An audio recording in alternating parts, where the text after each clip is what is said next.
एक गुरु और शिष्य जंगल से होते हुए अपने गांव जा रहे होते हैं। अंधेरा काफी हो चुका था। शिष्य ने अपने गुरु से कहा कि गुरुजी, काफी रात हो चुकी है, अगर आप कहे तो आज की रात यही आसपास के किसी गांव में गुजार ले। गुरुजी ने अपना सर हिलाया और वो आसपास के गांव में एक छोटे से घर के पास जाकर रुके।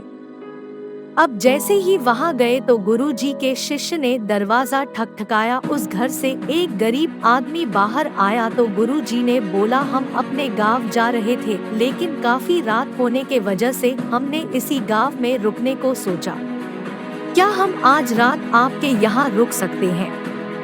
गरीब आदमी बोला, हाँ क्यों नहीं, आप दोनों अंदर आ जाइए। अब जैसे ही गुरुजी अंदर गए, उन्होंने देखा कि उस आदमी के घर में बहुत ज्यादा गरीबी थी। गुरुजी ने उससे पूछा कि आप काम क्या करते हो? वह गरीब आदमी बोला कि मेरे पास बहुत सारी जमीन है। तो गुरुजी ने बोला, अगर तुम्हारे पास बहुत सारी जमीन है तो इस तरह से क्यों रह रहे हो? वह आदमी बोला, यह किसी काम की नहीं है। गांव वाले बोलते हैं कि ये बंजर जमीन है, यहाँ पर कुछ भी नहीं उगाई जा सकती है और वहाँ फसल उगाना बहुत बड़ी बेवकूफ़ी है। गुरुजी ने बोला कि तुम्हारा गुजारा कैसे होता है? उसने बोला कि मेरे पास एक भैंस है जिससे मेरा पूरा घर चलता है। ये सुनने के बाद गुरुजी सो जाते हैं और रात में जब सब लोग सो रहे होते हैं तब गुरुजी अपने शिष्य को उठाते हैं और उस गरीब आदमी की भैंस लेकर अपने गांव चले जाते हैं। शिष्य अपने गुरु से पूछता है कि गुरुजी, कहीं आप ये गलत तो नहीं कर रहे हैं? उस गरीब आदमी की रोजी रोटी इसी भैंस की वजह से चलती है। तो गुरुजी अपने शिष्य की तरफ देखते हैं और मुस्कुराते हुए आगे बढ़ जाते हैं।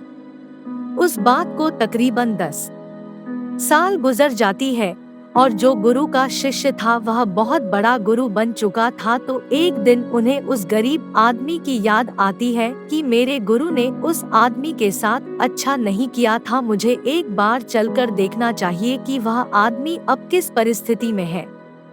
वह शिष्य उस गांव की तरफ जाता है और वहां जैसे ही पहुंचता है तो वह देखता है कि जहां पर उस गरीब आदमी का झोपड़ा था वहां पर एक बड़ा ही आलीशान महल बन चुका था और उस झोपड़ी के बाहर जो बंजर जमीन थी उस पर फल और फूलों के बगीचे थे। तभी उधर से उस घर का मालिक आता है। शिष्य उसे पहचान लेता है और उस आदमी को बोलता है, तुमने मुझे पहचाना? मैं अपने गुरुजी के साथ आया था, हमने एक रात के लिए आपके यहाँ रुके भी थे। वह आदमी उसे पहचान लेता है और बोलता है कि उस रात में आप कहाँ चले गए थे? और उस रात के बाद ही मेरी भैंस कहीं चली गई थी, मेरे पास कोई रास्ता नहीं था, तो मैंने अपने जमीन पर मेहनत की और फसल निकल आई और आज मैं इस गांव का सबसे बड़ा और सबसे अमीर आदमी बन चुका हूँ। ये सुनने के बाद शिष्य के आंखों में अपने गुरुजी के लिए आंसू आ गए और उसे ये बात अब समझ आई और वो रोने लगा।